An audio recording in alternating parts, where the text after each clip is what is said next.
Chuck, how are you doing today? Can you hear me? I can hear you. How are you? Well, I'm doing wonderful. How's the weather out your way in the Pacific Northwest? Oh my gosh, it's perfect. I mean, it's a little chilly, but it's all in all, it's pretty nice. Well, good. Thank you Getting so some much for sunshine. joining me today when I had to sit back and pick out some people that I knew. First of all, you're already ahead of the curve because you're in the Pacific Northwest. You've been engrossed in this for so long, so we really appreciate your insights. I see you're outside today. I am. There's no better place to be right now than outside. It's absolutely amazing. I'm It's sitting under an evergreen tree in my front yard. Yeah, waving at people as they walk by with their dogs, staying 6 feet away. of course. But yeah, it's beautiful outside. I'm going to have to remember that. If we ever see sunshine in Indianapolis, I'm taking my computer outside. Oh yeah, it's been great. Plus, getting to escape. I have a 4-year-old and a 5-year-old, so being able to you know escape Yes, for a little bit has been great. So lots of quality time. You said something to me last week that was very meaningful to me. Two things, really. And you've said things to me in the past that are meaningful for other reasons. But last week you said to me, first of all, Beth, how are you doing and how's your family doing? I really appreciated you saying that. And I think we're moving at the speed of light here. I know we are at Real Green about 18 hours a day. So thank you for reminding me, because then after you did that, I've really taken the time when I've greeted people to say, tell me what you're doing with your kids this week, or to genuinely engage and care instead of, hey Chuck, how you doing? And not waiting for you to answer and then kicking off with how you could help me. So first of all, thank you for doing that. That meant a lot, and it was a good reminder to me. my pleasure. Secondly, when we were talking about customer service and kind of the vibe right now, you were telling me how important it is that you fill up your frontline people, because if they don't have it in them, you can't Mhm. expect them to give it to your customers. And that just hit me right between the eyes, because you can get loaded up on media and the facts of the day and really feel like the world is in the toilet, and it's tough to pick up that phone and talk your customers out of that. So I thought that was a Right. brilliant insight as well. So first of all, tell us a little bit about the Senske business, what you do for Senske, and when you first started to see the effects from a consumer standpoint with the COVID event. Yeah. Well, as you said earlier, my name's Chuck. I'm with Senske. My title is I'm the contact center manager over there, and so that includes our customer service, our customer retention team, our inside sales team, routing, and then customer operations, which is kind of a specialty team. And I'm sorry, there's a lot of cars driving by, so if that's a little Don't distracting. apologize.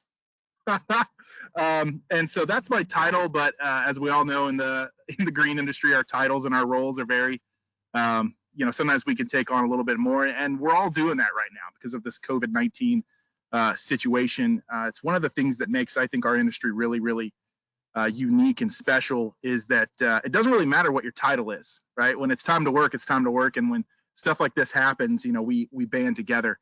And so we started hearing from customers with concerns about this a few weeks ago, with Washington kind of being, I'm going to use the term ground zero for lack of a better term, of the COVID-19 entry into the United States. The Pacific Northwest started feeling that a little bit earlier.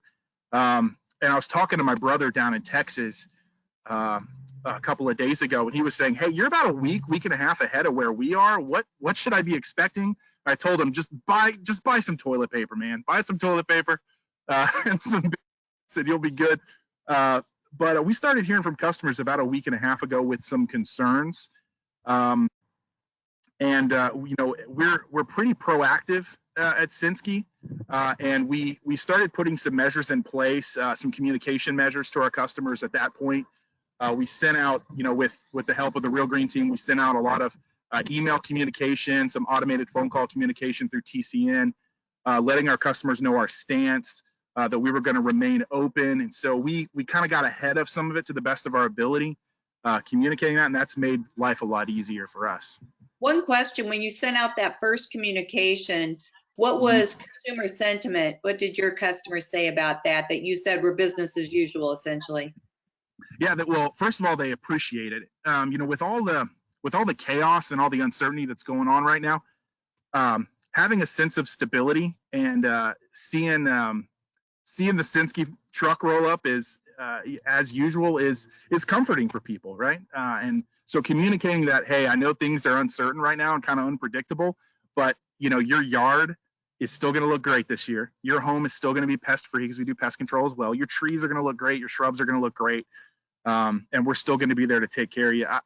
We got a lot of feedback that customers appreciated that. I mean, we sent out communication to almost 40,000 customers, letting them know that. And so we got some pretty good feedback from it.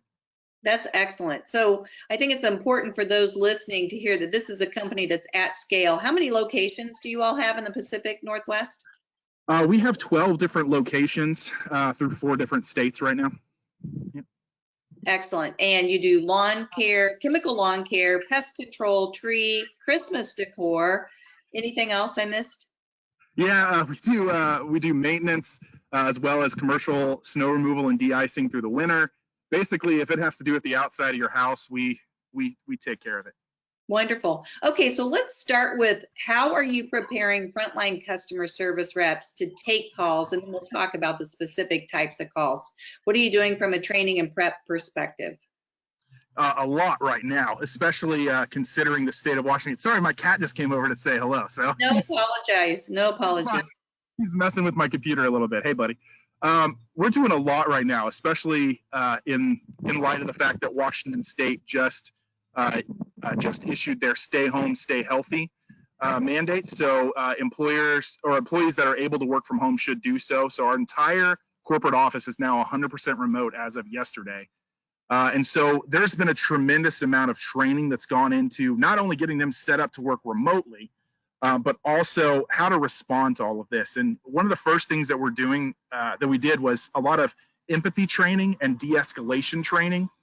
A lot of people are making some pretty emotional decisions right now. And I don't know about you, Beth, but most people don't make the best decisions when they're in the heightened emotional state. So de-escalation training, very important. Getting customers kind of calmed down, empathizing with them, and assuring them that we're on the same team. So we've done a lot of de-escalation. We've made sure that our employees understand Senske's stance on safety. That's one of the things in our organization that is absolutely non-negotiable, and that is our stance when it comes to safety. The safety of our employees, our customers, and our vendors is the most important thing. We would never make a decision that's going to put the health and safety of one of our employees, customers, or vendors at risk. And so when we're sending our team members out to do these services, we're making sure that all of our employees know, that we're following all the right guidelines based, on the CDC and the federal, state, local governments, but making sure our frontline employees know that so they can communicate it to our customers, how important safety is for us.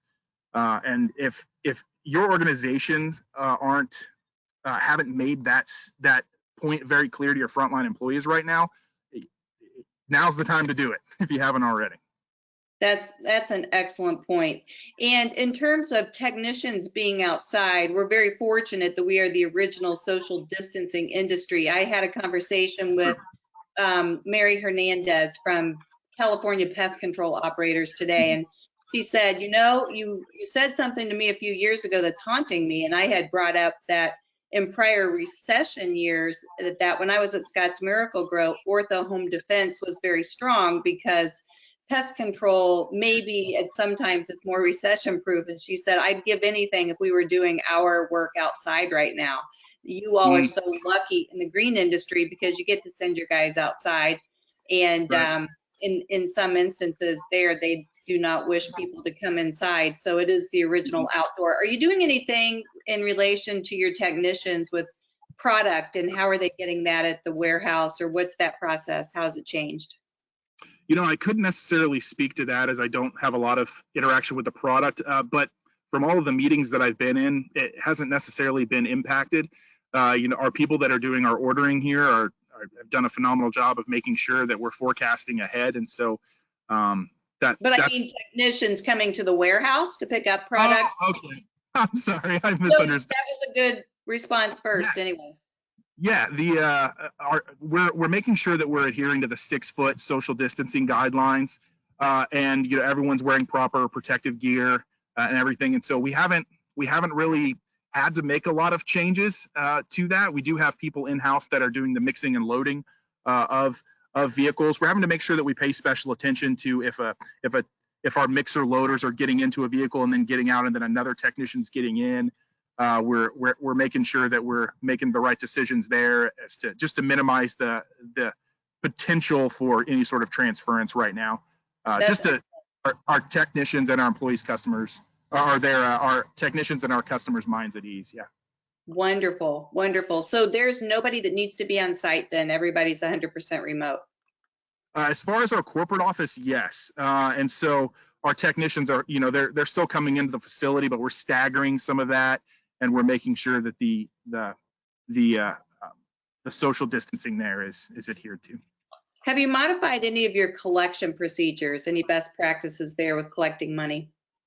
Yeah, that is an extremely important point right now. We've temporarily halted collection efforts, and we've made sure that customers know in the next 30 to 60 days, depending on how long this lasts, we're going to be suspending any sort of late fees, anything like that.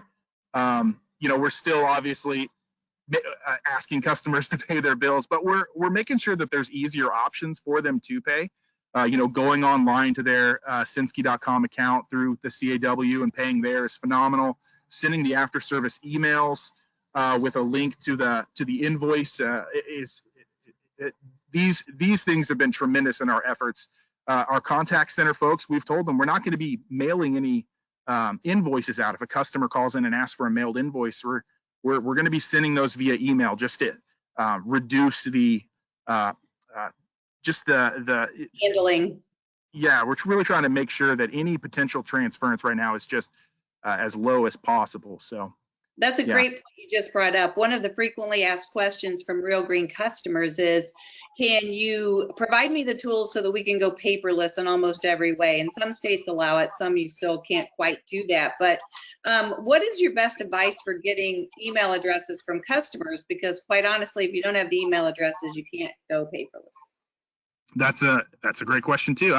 For us, we don't really ask for it. It's more of an implied thing. So when customers call in, if they don't have the email on file, we just say, hey, can you verify the email, or can you verify your email with us? And we try to collect it like that. Most people have an email. I think the biggest thing is they don't want to be bombarded with a bunch of advertisements and stuff like that. And so we make sure they know, hey, we're going to send you some emails letting you know about some offers and stuff that we have. But the majority of what we send out is going to be informational. It's going to be really helpful. And so could I get that email? Just ask for it, really. Yeah. So that's been really helpful for us.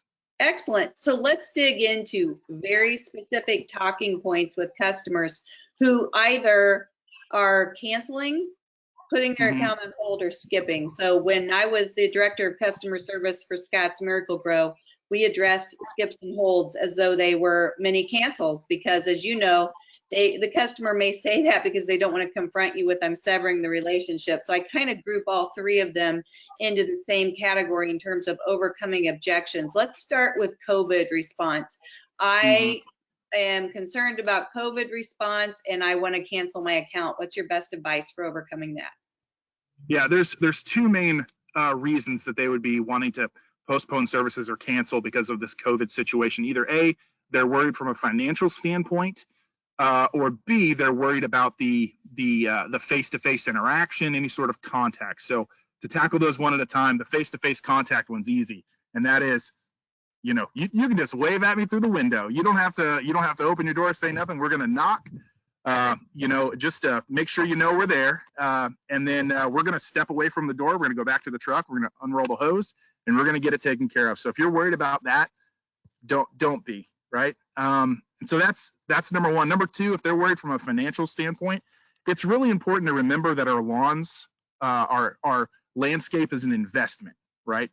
And right now is the perfect time to invest, getting these pre-emergents down, making sure that we're doing weed control. Right now, the best weed control is a nice, healthy turf. And so making sure that we're getting fertilizer down, and those things are really, really important. So, you know, this investment is going to pay off throughout the year, and you're going to be home. You're going to be looking at your lawn. Hey, your neighbors are going to be looking at your lawn, right? And so we want to make sure that your lawn's still looking beautiful. And just because you're practicing social distancing doesn't mean that crabgrass is practicing social distancing.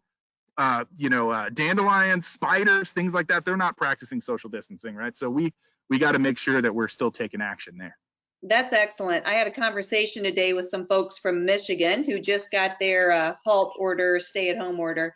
And we did some research on the Michigan Department of Health website, and they indicate that mosquitoes emerge in most of the state of Michigan, lots of waterways, lots of lakes, around April 1st. And so we felt like those statistics were going to be very useful in terms of having conversations with both technicians and end consumers, because we are protecting the public health. The vector disease, there's 5 in Michigan that are very prevalent. I think it's important to continue to remind consumers of that. What you said just reminded me. Do you advocate reducing number of treatments or creating a value program for customers who have financial concerns?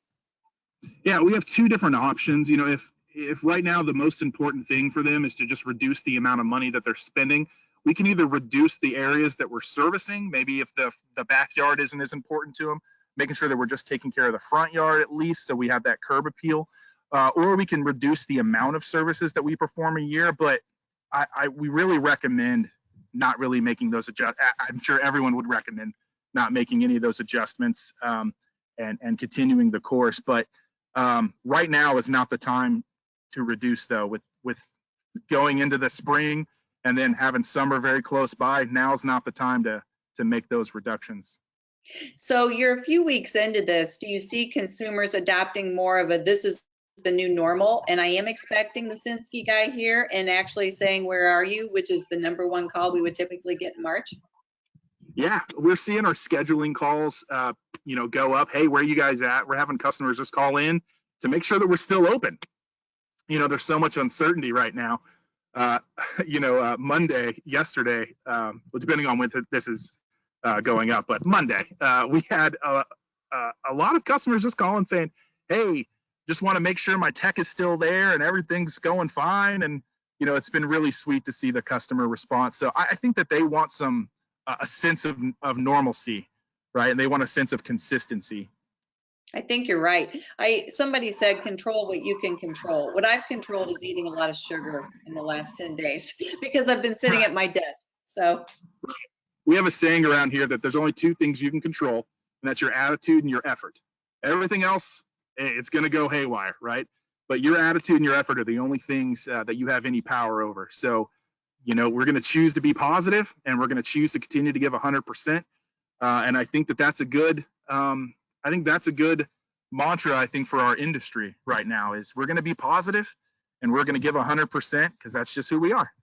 That's interesting. I had to run to the post office yesterday, and I noticed that the local restaurants made an exceptional effort to have the "We're Open" sign, exactly as you're indicating. And someone today on the National Association of Landscape Professionals site indicated that you should perhaps place a banner or a pop-up on your website, if you can do that, that says, we're a local business, we're open, and there's no safer place to be than outside, and we want to be sure we can take care of your lawn. So I appreciate the fact that your customers are calling in and actually asking that question. That's excellent.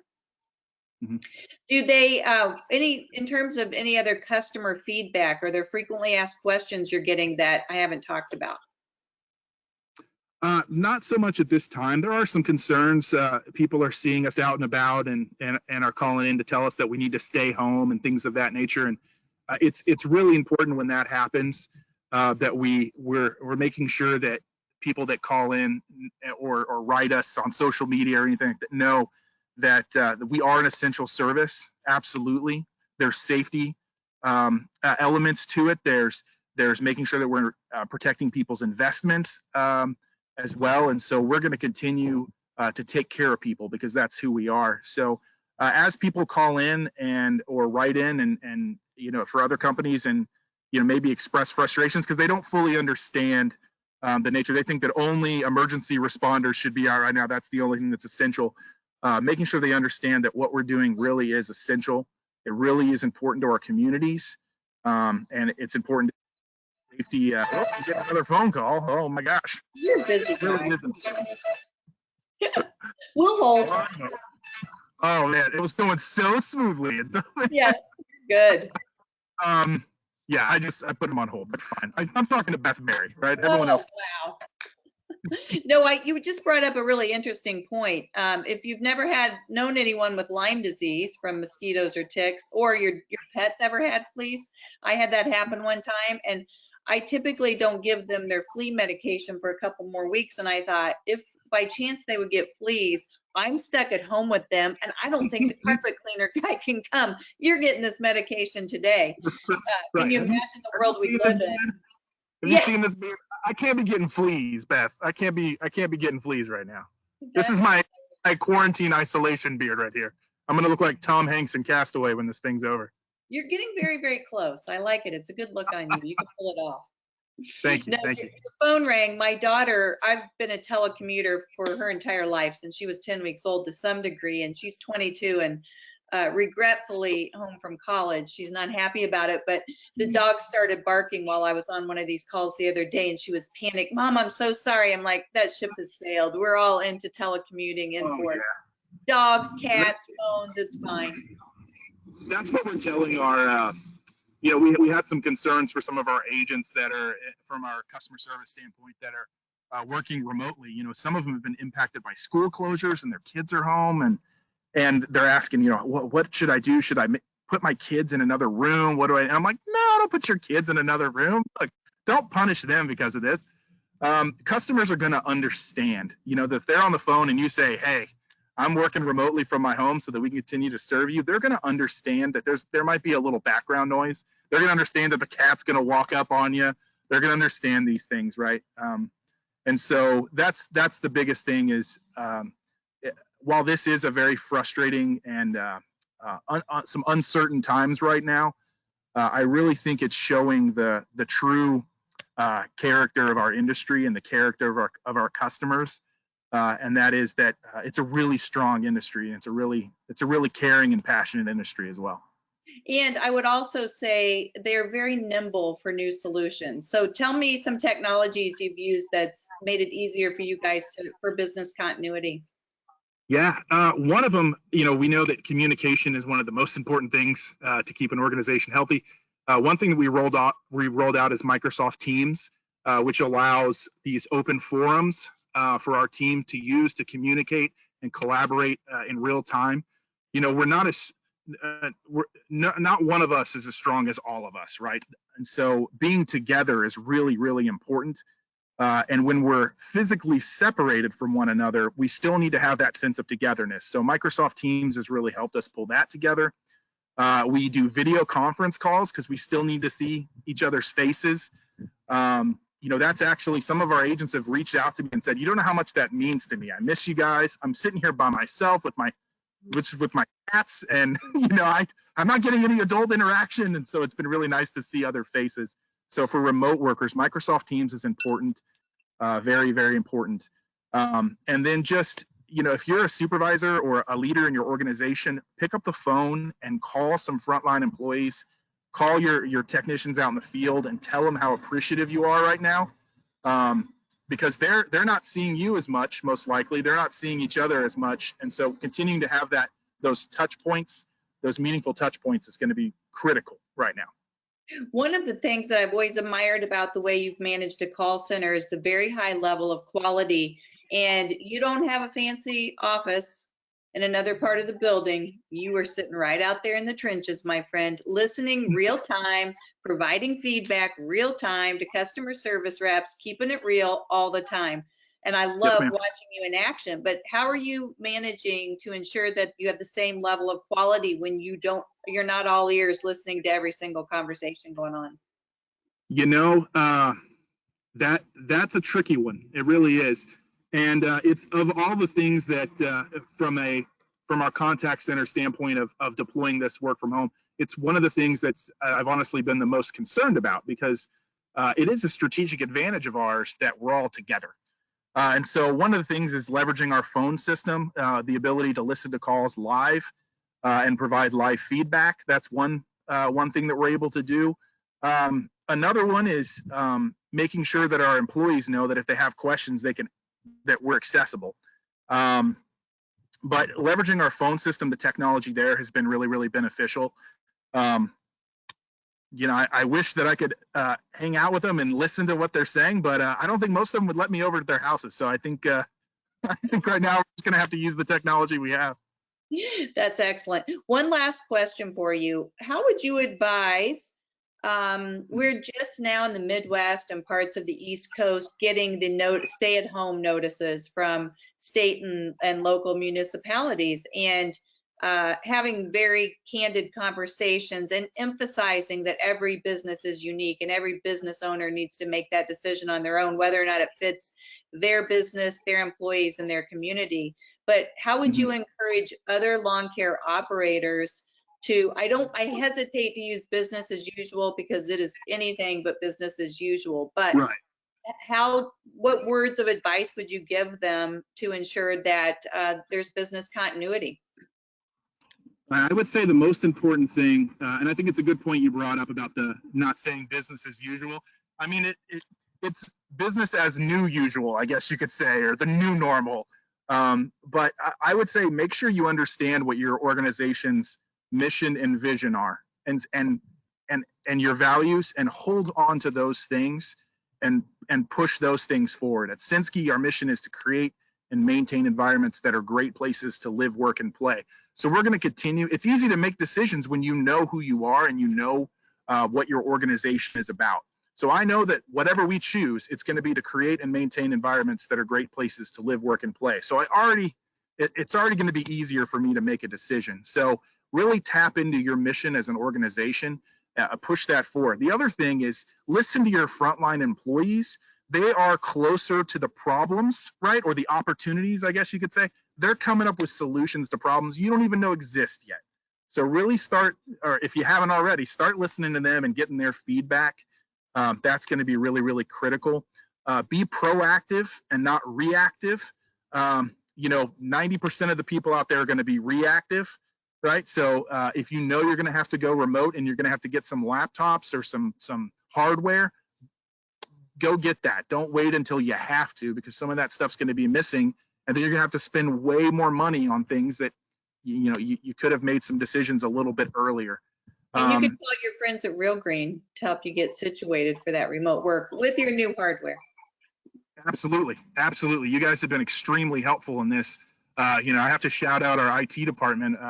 Our system administrator, Richard Harris, has done a really phenomenal job, and he's been communicating with you guys quite a bit to make sure that we're all set up. But now's it's crunch time. I like to use a lot of football analogies, right? But the game started, right? And you might feel like you're down at halftime, but we got to make some adjustments, and we got to get back out there, and we got to find a way to win. And that's exactly what I would expect the champs at Senske to do. I love how you guys are leaning into it. You're using it as an opportunity. You're not retreating, and you're saying we do need to be here. But you just brought up the key word, Chuck, my love language, football. Just please tell me, lie to me if you have to, that the college football season will not be impacted. I don't like to lie.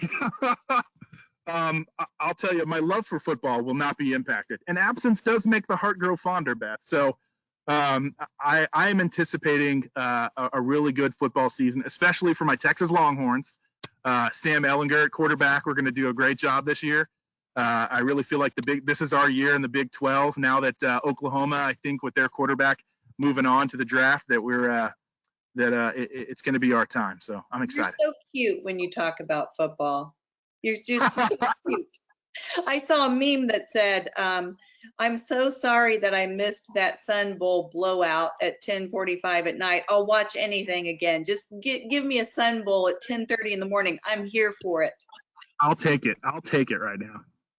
All right. Well, we really appreciate your help. I love your insights. Please keep sending them to me. And it almost looks like a formal backdrop, the way you've got that positioned. I'm going to try to figure that out here in Indianapolis. Remember the Corona guy out on the beach who was doing the phone call with that? It's what it looks like. That's it's kind of what it feels like. It's nice out here right now. I'm telling you, there's no better place to be than outside. It's outside. It's your outdoor living room. Thanks again, and we will have you join us again. We'll announce this on Facebook Live for tomorrow, March 25th, and this will be available at www.realgreen.com/impact. Thanks so much, Chuck. Thank you, Beth.